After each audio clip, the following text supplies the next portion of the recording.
Hello guys, আমার ছোটখাটো mini ব্লগে তোমাদের সবাইকে ওয়েলকাম। তো ভিডিওটা স্কিপ না করে পুরোটা দেখতে থাকো, দেখতে পারবে আমি কি বানাচ্ছি আজকে। তো এইদিকে দেখো চিকেন আর আলুটাকে আমি এক সাইডে সেদ্ধ করতে বসিয়ে দিয়েছি, আর এখানে দেখো একটা পেস্ট বানাবো আমি আদা রসুন পেঁয়াজ আর গোলমরিচের। এইদিকে দেখো আমাদের চিকেন আর আলু সেদ্ধ হয়ে গেছে, আর এখানে আমি ব্রেডটাকে গুঁড়ো করবো, যেটা আমাদের পরে কাজে লাগবে। আর এই দেখো আমার চিকেন সেদ্ধ হয়ে গেছে, এখন চিকেনটাকে আমি ছাড়াবো ভালো করে। তখন চিকেন আমার ছাড়ানোও হয়ে গেছে। এবার আলুটাকে যেটা আমরা সেদ্ধ করেছিলাম ওটাকেও আমি ভালো করে গ্রেট করে নিয়েছি।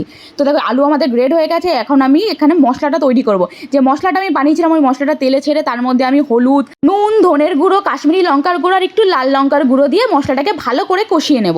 এবার মশলা থেকে তেল বেরোনোর পর তার মধ্যে একটু চিনি আর টমেটো সস দিয়ে ভালো করে কষিয়ে এর মধ্যে সেদ্ধ করা চিকেন আমরা দিয়ে দেবো। এরপর 2 মিনিট নাড়িয়ে এটাকে তুলে ফেলতে হবে।